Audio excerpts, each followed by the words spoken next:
Bienvenidos a Entérate con María Emma. Hoy entrevistaremos al responsable de garantizar la seguridad el día de elecciones presidenciales, tarea nada fácil en nuestro país. También analizaremos las nuevas medidas económicas que ha tomado el gobierno de Venezuela y sus consecuencias, muy difíciles todas, en nuestra frontera. Y hablaremos del controvertido, del polémico TLC con la Unión Europea. Los servicios de inteligencia en Colombia han detectado planes de las FARC para intentar un saboteo en las elecciones presidenciales. Un nuevo desafío para la seguridad democrática y para las fuerzas del orden del país, que se da en medio de nuevas denuncias sobre la expansión de ese grupo en Venezuela y en Brasil. Venimos de la elección más pacífica de los últimos 35 años, las elecciones parlamentarias de marzo. La situación económica de Venezuela no es fácil. La inflación está golpeando con dureza a ese país y para intentar controlarla, el presidente Hugo Chávez tomó nuevas medidas. Les estamos dando en la madre. Esta vez atacó el mercado de divisas para ejercer un control total. ¿Hasta dónde afectarán las nuevas medidas las pocas exportaciones que mantiene Colombia hacia ese país? Vamos a ver cómo el Banco Central de Venezuela va a administrar ese mercado y si lo va a hacer sin discriminar. En contraste con Venezuela, el gobierno colombiano abrió una nueva frontera económica con la firma del TLC con la Unión Europea, que sin embargo desató la ira y la protesta del sector lechero. Un tratado que seguramente tendrá un largo debate durante su ratificación en el Congreso colombiano. En el acuerdo pactamos la eliminación de los subsidios a la exportación. Los europeos no son competitivos. Cada jornada electoral en Colombia tiene amenazas implícitas, particularmente provienen de las FARC. Para estas presidenciales se han detectado varios planes de saboteo que ya fueron neutralizados, como se neutralizó también toda acción de este grupo en las pasadas elecciones legislativas del 14 de marzo, que dicen los analistas que han sido una de las más tranquilas que ha registrado nuestro país. Precisamente para hablar de la seguridad en las elecciones, nos acompaña el responsable de garantizarla, el director de la Policía General, Óscar Naranjo. General, bienvenido. ¿Y tenemos esa garantía? Muchas gracias por esta invitación, que nos permite, sin triunfalismos y realmente llenos de realismo, informarle a los colombianos y al mundo que venimos de la elección más pacífica de los últimos 35 años, las elecciones parlamentarias de marzo. Después de un esfuerzo de 8 años de sostenibilidad en seguridad democrática, de avanzar en el control territorial y fundamentalmente de haber fortalecido la institución de la fuerza pública, muchos más militares y policías, pero también más jueces y fiscales, neutralizando la amenaza que proviene del narcoterrorismo. O sea, uno para unas elecciones se prepara, no solo con un número más grande de hombres como el que usted tiene hoy, a lo que tenía en el 2002, por ejemplo, la posesión del presidente o la propia campaña que fue tan difícil, no solo con hombres, sino también con ¿qué? ¿Inteligencia? Sí, no es solamente pie de fuerza. El país llega, después de estos 8 años, habilitado en gobernabilidad. Significa que 400 alcaldes que en el pasado, en las elecciones del 2002, habían sido desplazados por la guerrilla, han regresado y tienen el mandato sobre sus municipios. Significa además que en 180 municipios donde no había policía, hay presencia permanente de la policía. Y significa que el control territorial que hoy ejerce la fuerza pública, quien ha recuperado ese monopolio, nos da posibilidades inmensas de dar garantías plenas de seguridad.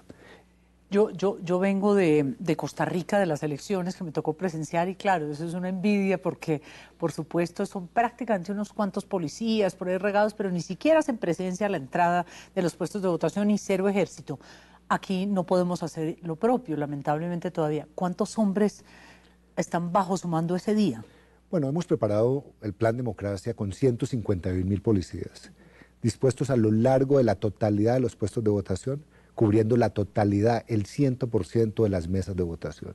Usted tiene amenazas de las FARC, me imagino que muchas de lo que nos puede contar quieren atentar contra estas elecciones. ¿Cree usted o ya no? Las FARC históricamente ha pretendido alterar la democracia colombiana y afectarla. Y por esa razón, no obstante, digamos, este balance positivo de la elección de marzo, no queremos bajar la guardia, no queremos incurrir en triunfalismos y por el contrario, desde hace un par de semanas hemos estado trabajando intensamente en un alistamiento de primer grado donde la policía ha duplicado su presencia en campos y ciudades en coordinación con la fuerza militar. O sea, no es solamente el día de elecciones, pues. No, realmente los días críticos corresponden a estas 2 semanas previas. Cuando uno revisa la historia de nuestras elecciones, en estas 2 semanas fue que se presentaron hechos graves de atentados terroristas contra los candidatos. En este momento, digamos, nuestra preocupación es llevarlos al día de la elección con 0 incidentes de seguridad. General, pero usted tiene otras preocupaciones, ya que habla de ellas, y es como el cambio en la política norteamericana hacia el tema de las drogas. A uno le da la impresión que ya no es solo la política de guerra, sino que ellos se van cada vez más con la Comisión, por ejemplo, Latinoamericana de Drogas, la propuesta de los expresidentes Cardoso, Zedillo y el presidente Gaviria. ¿Nos cambió la película y tenemos nosotros que cambiar también en ese sentido? Yo diría que hay más que un cambio de enfoque, un cambio de énfasis. La política del presidente Obama, recientemente publicada al mundo, se ha centrado en prevención, tratamiento y represión del delito. Es decir, 3 componentes que históricamente habíamos mantenido. ¿Qué pretende esa política? Que haya mayor equilibrio entre la represión para contener la oferta y los esfuerzos para prevenir el consumo. Pero en términos de los paradigmas históricos, no hay un cambio fundamental. Es decir, cuando uno lee los enfoques en relación con la aplicación de la ley, los Estados Unidos está diciendo, tenemos que ayudar a nuestros aliados en el mundo para que combatan la producción de drogas. Tenemos que fortalecer nuestra capacidad de inteligencia en conjunto para atacar a los lavadores de activos y tenemos que atacar el tráfico. Pero, no sé, a mí me da la impresión y quería mostrarle, usted bien lo conoce, las palabras del zar antidrogas de los Estados Unidos. Démosle una miradita a ver si eso no cambia en algo nuestra política. Estamos mirando no solo cómo podemos capturar a los traficantes, sino también, y muy importante, cómo podemos reducir la demanda y cómo se pueden implementar programas de prevención y de tratamiento. Bueno, pero eso me sorprende porque tratamiento y prevención no eran propiamente parte del vocabulario de Estados Unidos. ¿Eso definitivamente cambia la estrategia? Es un cambio, pero es el mundo ideal para Colombia. Es decir, porque lo que jalona el consumo de drogas, lo que jalona la producción de drogas es el consumo de las drogas. Si ellos hacen un mayor esfuerzo en la prevención, va a haber una demanda que tiende a disminuir. Ese sería el mundo ideal. Pero en relación con el combate a los traficantes, hay un capítulo específico de tratamiento represivo de aplicación de la ley a los traficantes. Y por otro lado, lo que uno tendría que decir es que ciertamente el gran paradigma que se quiere imponer hoy es que un adicto no es un criminal, es básicamente un paciente que requiere tratamiento y rehabilitación. ¿Y eso no va en contra de la decisión del presidente Uribe y aprobada por el Congreso de penalizar la dosis personal? No, yo creo que nosotros aquí con este tema tenemos una lección aprendida muy grande. Durante años, a partir de la dosis personal, por decisión de la Corte Constitucional, literalmente el consumo estaba permitido, legalizado. Pero inclusive la venta, porque pues claro, se paraba a alguien. ¿Cuál era el gran dilema? Que el Estado se había quedado sin herramientas para acercarse a ese consumidor y darle un tratamiento. ¿Qué está diciendo hoy el proyecto de ley que va a reglamentar el acto legislativo que prohíbe las drogas? Que las personas van a ser llevadas a un centro de orientación donde en presencia de un psicólogo o psiquiatra y un juez se va a determinar si es un adicto que merece tratamiento o es un simple y vulgar distribuidor de drogas que necesita aplicación de la ley penal. Eso nos permitirá acercarnos a esa comunidad de consumidores para realmente rescatarlos del consumo. Y por otro lado, atacar realmente a las mafias que inducen a los jóvenes a consumir.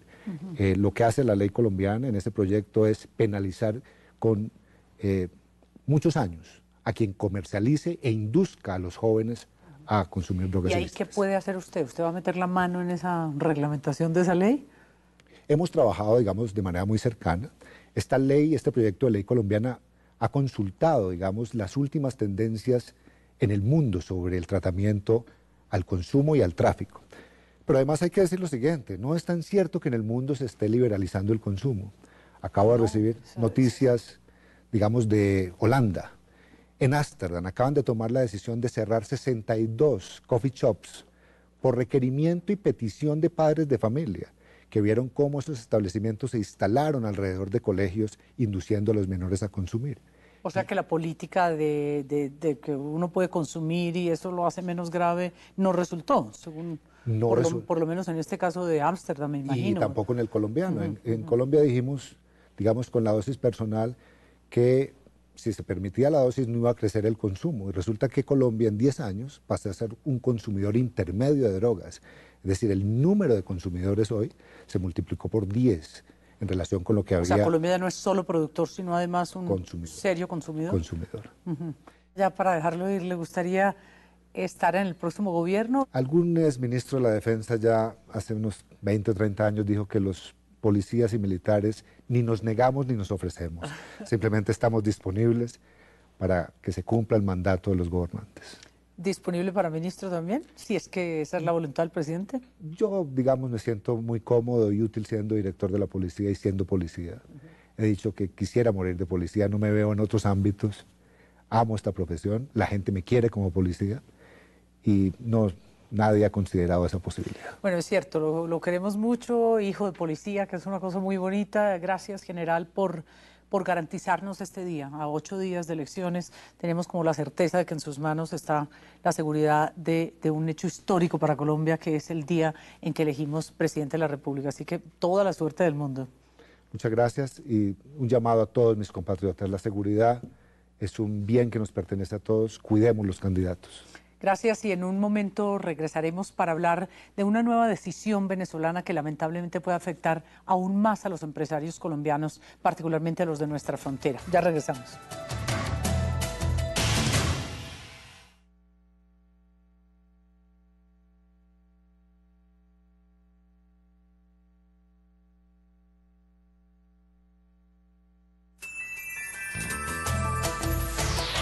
La inflación, el alto costo de vida se convirtió en el gran problema de la economía venezolana por estas épocas. En el 2009 nomás llegó a 31.4%, a convertirse, por supuesto, en la más alta del continente, y en lo que va corrido de este año ya vamos en 11.3%. Y el presidente Chávez culpó de ese problema a lo que él llama la especulación con el dólar a través de un mercado paralelo, que aunque lícito era paralelo, y decidió intervenir para controlar el mercado cambiario en su totalidad. Y esto, una nueva medida que afecta una vez más a los comerciantes y a los empresarios colombianos. Hemos invitado a Magdalena Pardo, presidenta de la Cámara Colombo-Venezolana, a que nos cuente, Magdalena, seriamente si nos afecta tanto, es decir, esto cierra el círculo de persecución, dijéramos, contra los comerciantes y empresarios colombianos. Yo creo que ataca a todo el mundo en primer lugar. Creo que se están atacando las consecuencias y no las causas, y se está haciendo un diagnóstico, a mi juicio, equivocado de lo que está pasando en Venezuela. En primer lugar, hay una gran crisis de confianza, hay una gran crisis de inseguridad. La inversión no tiene garantías y, por supuesto, al no tener garantías, pues entonces no quieren invertir en Venezuela. No. Pero ¿qué nos pasa a nosotros, dijéramos, en términos concretos, esta medida del control cambiario y de dólares solo por el Banco de la República o el Banco Central de Venezuela? ¿Qué pues la hace? diferencia es que antes se podía, digamos, aquellos productos que no tenían derecho a dólares preferenciales podían ir al mercado y a través de la bolsa y de otros intermediarios conseguir dólares en el mercado paralelo a una tasa, entre comillas, libre, en donde había una oferta y una demanda de divisas, y entonces usted obtenía los dólares para pagar las importaciones que quería hacer a Venezuela.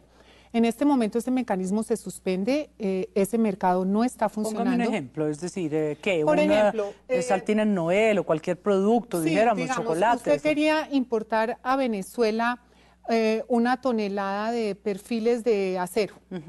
Entonces eso le costaba $100.000 y no estaba en ninguna de las dos listas de los dólares preferenciales que administra el CADIVI, es decir, no era considerado un bien prioritario por el gobierno venezolano, pero usted lo quería importar de todas maneras. Entonces usted no accedía a divisas baratas, sino que se iba al mercado paralelo, donde las casas de bolsa y otros intermediarios le podían a usted conseguir en títulos valores el equivalente a esos $200.000 para hacer la importación. Más caro, pero... Y pagaba más caro eso. ¿Qué pasó con ese dólar paralelo? Empezó a subir porque había una demanda muy grande. Entonces el gobierno venezolano dijo, se está haciendo especulación con ese dólar. Vamos a acabar con ese mercado y lo va a manejar directamente el Banco Central de Venezuela. Ya no pueden, ya no es un bien prioritario, entonces no le van a dar la autorización, y se le acabó la otra forma, que era un mecanismo relativamente disfrazado, pero legal, para poder entrar. Y el objetivo del gobierno de Venezuela es controlar esa tasa, ponerla dicen ellos, en una banda que oscila entre 5 y 7 bolívares por dólar, pero administrar ellos esa venta de esos títulos, valores y de esos dólares. ¿Eso qué quiere decir en plata blanca? Que así como usted antes iba al Cadivi para los bienes prioritarios a golpear y decía, necesito una aprobación para poder importar esos bienes, pero no lo tenía que hacer en el mercado paralelo, hoy en día le va a tocar ir al Banco Central de Venezuela a través de un banco comercial y decir, señor Banco Central de Venezuela, por favor apruébeme los $200.000.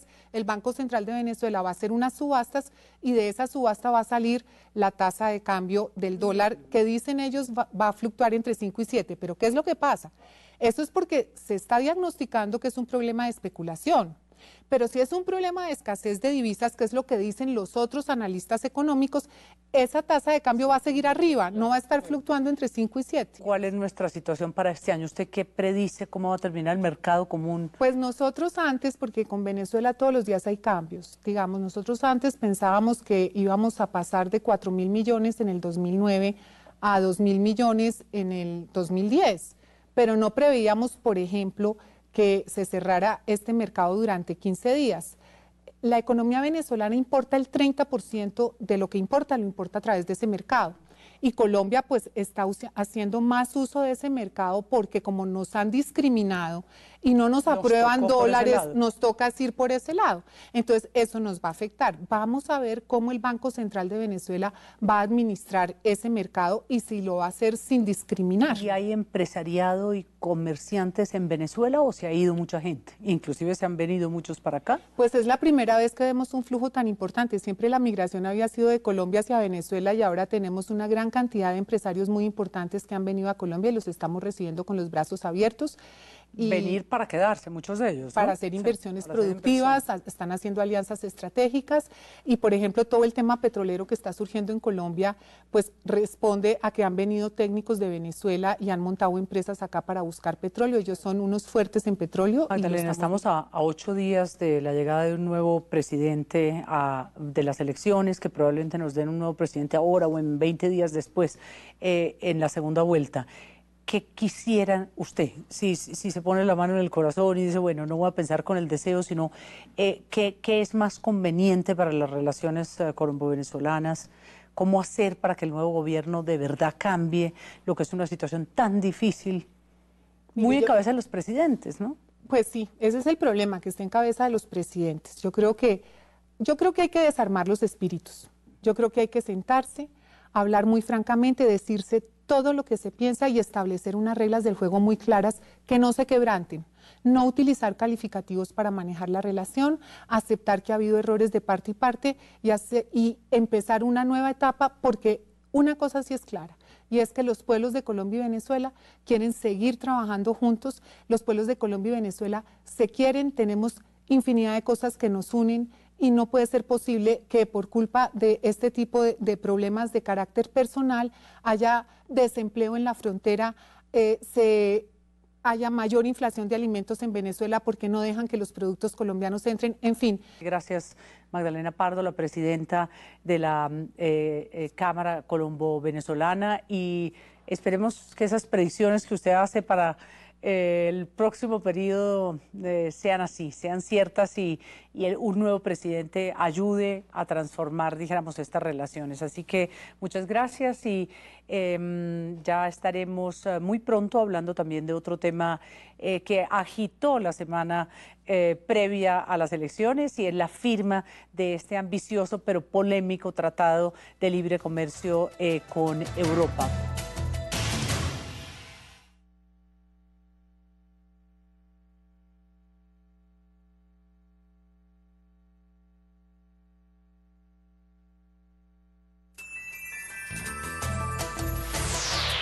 Colombia firmó esta semana el acuerdo de asociación, acuerdo comercial que aquí conocimos más bien como TLC con la Unión Europea. Un logro económico internacional sin lugar a dudas, pero lamentablemente provocó críticas y protestas muy fuertes, particularmente de los lecheros, un gremio que se sintió bastante afectado con lo que le puede llegar a suceder. Hubo marchas, regalaron leche y el debate que se suscitó en el Congreso de la República Colombiana pues ha sido bastante duro. Esto ocurre todo a 8 días de elecciones y el jefe negociador de este tratado por parte colombiana, del gobierno colombiano, Santiago Pardo, miembro del Ministerio de Comercio Exterior, está con nosotros un poquito para hablar y para intentar entender qué fue lo que pasó. Un acuerdo que había protegido tanto y que había costado tanto llegar a firmarlo, de pronto los lecheros pues lo vuelven una polémica interna muy dura. ¿Qué ocurrió?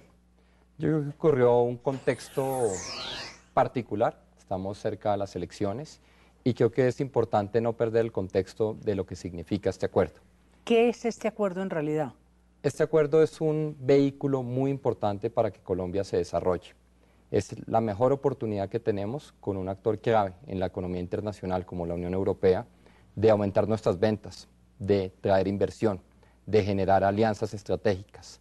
Y lógicamente el punto que ha llamado más la atención, que es el tema lácteo, hay que verlo en perspectiva y los resultados fueron los mejores posibles para Colombia, para todos los sectores económicos y particularmente para el lácteo. Pero mire, usted está hablando del sector de lácteos y yo quería que escucháramos la manifestación de la semana pasada donde precisamente se regó la leche y regalaron mucha leche, que viéramos un poquito lo que opinan algunos sobre eso que usted llama beneficioso, pero que aquí no parece coincidir. Muy bien. Demasiada la competencia. Nos vamos a inundar de leche importada a muy bajos costos. La industria la va a poder comprar a muy bajos costos y no nos va a querer comprar a nosotros los productores nacionales. En cada uno de los países europeos tienen subsidios y ayudas internas. Se calcula que tienen $2 por vaca día de subsidio estatal. Ante esas condiciones es imposible competir.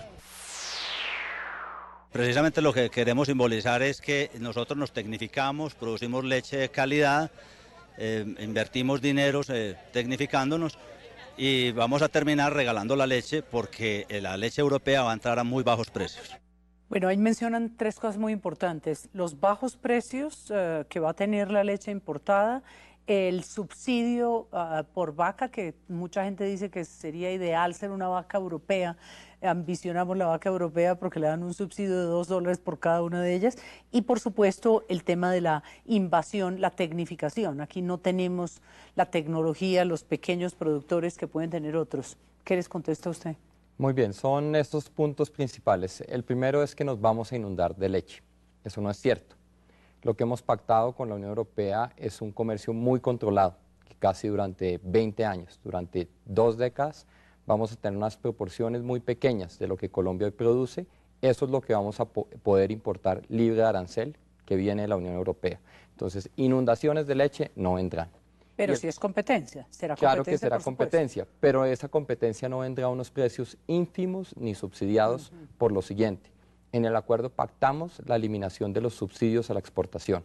Los europeos no son competitivos, por eso la Comisión Europea da subsidios a la exportación. En ausencia de esos subsidios, los precios europeos son más altos que el promedio internacional. Entonces, en conjunto, los precios no van a ser bajos y no van a venir avalanchas porque tenemos un comercio controlado. Sí, a mí lo que me parece que el gobierno no supo aprovechar bien es que de alguna forma esto no es un proyecto para allá, es decir, no es una cosa que uno el año entrante o a fines de este año vamos a tener una situación de importación o de firma del acuerdo, porque una cosa es que nosotros hayamos suscrito este acuerdo a finales del gobierno del presidente Uribe, pero otra es que se ponga en vigor. ¿Qué requiere? Aprobación de los congresos, ¿no? Y del Parlamento. Creo que ese punto es muy importante y ha habido tal vez desinformación. Se le ha dicho por parte de algunos dirigentes gremiales que va a llegar esas inundaciones de leche mañana mismo, que a partir de la próxima semana llegarán. Lo que hemos hecho es la rúbrica del acuerdo, sigue una revisión legal, luego sigue la traducción a los 21 idiomas de la Unión Europea, luego la firma formal y luego el Parlamento Europeo y el Congreso colombiano. Estamos hablando de 2,5 a 3 años. De ese punto empieza una liberalización de 2 décadas para el sector lechero. Entonces, o sea, antes de 2 o 3 años no habrá acuerdo, ergo no habrá leche importada en Colombia. No habrá 1 kilo de leche que venga con el acuerdo, con las preferencias del acuerdo. ¿Estas preferencias pueden ser similares a las preferencias andinas, a este tipo de aranceles bajos en preferencias andinas o no? Tenemos dentro del comercio andino, tenemos ya hoy libre comercio. Y con la Unión Europea tenemos un comercio, una apertura al comercio menor, por ejemplo, como un referente que la que pactamos con Estados Unidos. Con Estados Unidos este tema lácteo no fue nunca polémico. Nos sorprende también que con la Unión Europea lo está haciendo, siendo que las condiciones de liberalización del mercado son menores con Europa que con Estados Unidos. Oiga, los lecheros están en esta campaña feroz, encabezados además por un gremio que no solo habla de leche, sino de carnes también, Fedegan. Pero, ¿qué pasa con otros sectores? ¿Por qué no se quejan? Porque el acuerdo es muy bueno para la economía en su conjunto y sectores como, por ejemplo, la Sociedad de Agricultores de Colombia ha reconocido que el acuerdo es benéfico para el agro. Salen ganando tabaco, flores, biocombustibles, flores, frutas, todos los sectores, además de banano y azúcar, que son muy importantes en el agro colombiano. Y a esos que dicen que se apresuró el presidente y el ministro Plata un poco porque querían dejar su rúbrica, por lo menos, ya que no habían tenido TLC con Estados Unidos, ¿cree que es sensato o la cumbre era una coyuntura fundamental para firmar este acuerdo? El acuerdo culminó formalmente antes de la cumbre, y no llevamos días negociándolo, sino años. Llevamos 2 años y 7 meses. Quien crea que improvisar es llevar más de 2 años de discusiones, lógicamente no está en lo correcto. Oiga, ¿y qué agenda le queda, aprovechando que usted es de comercio exterior, qué agenda le queda, le dejan al nuevo gobierno? ¿Qué nos sigue? ¿Qué otros TLCs? Bueno, fuera del de Estados Unidos, que eso no llegará por allá antes del 12, lamento informarle. Desafortunadamente. Sí, desafortunadamente, sí. ¿Qué nos queda? Tenemos una agenda prioritaria a futuro. Estamos negociando con Corea y con Panamá y queremos en el próximo gobierno adelantar la agenda, sobre todo con Asia, con Australia y con Japón, entre otros países prioritarios. O sea, Asia es como nuestro gran objetivo inmediato. Asia es lo que nos falta realmente. Hoy ya tenemos toda América, vamos a tener toda Europa con EFTA y con este acuerdo de la Unión Europea, y nos queda faltando Asia, que es fundamental para completar unos destinos preferenciales. Pero Santiago, ¿por qué el tema de derechos humanos se pudo superar y lograr por lo menos rubricar con la Unión Europea y no se logró con Estados Unidos? Tenemos unos compromisos en derechos humanos importantes en este acuerdo. Como es un acuerdo de asociación, en el acuerdo anterior de diálogo político y cooperación tenemos una cláusula relacionada con derechos humanos, y esa misma cláusula se incorpora a este acuerdo, y eso de cierta forma mostró el compromiso de Colombia. ¿Y qué es una cláusula que dice qué? Es una cláusula que dice que el respeto a los derechos humanos es un elemento esencial del acuerdo. Eso es, digamos, la parte legal. En la práctica, ¿qué significa eso? Que toca respetar los derechos humanos y que en caso de una violación grave de los derechos humanos se pueden tomar medidas adecuadas al derecho internacional, que incluyen la suspensión parcial o total del acuerdo. Y en Estados Unidos eso no existe, no tenemos eso, por ser un tratado de libre comercio. Por ser netamente un tema, digamos, otro camino de los TLCs, que es más la parte comercial solamente. Pero yo le garantizo que eso en el Parlamento Europeo va a estar álgido, este debate de derechos humanos, muy difícil, porque ya es esa cantidad de congresistas, de parlamentarios. Pues le va a tocar todavía mucho trabajo a Santiago Pardo, porque faltan meses de tareas hasta que se apruebe finalmente y se vuelva ley en el Congreso colombiano y en el Parlamento Europeo.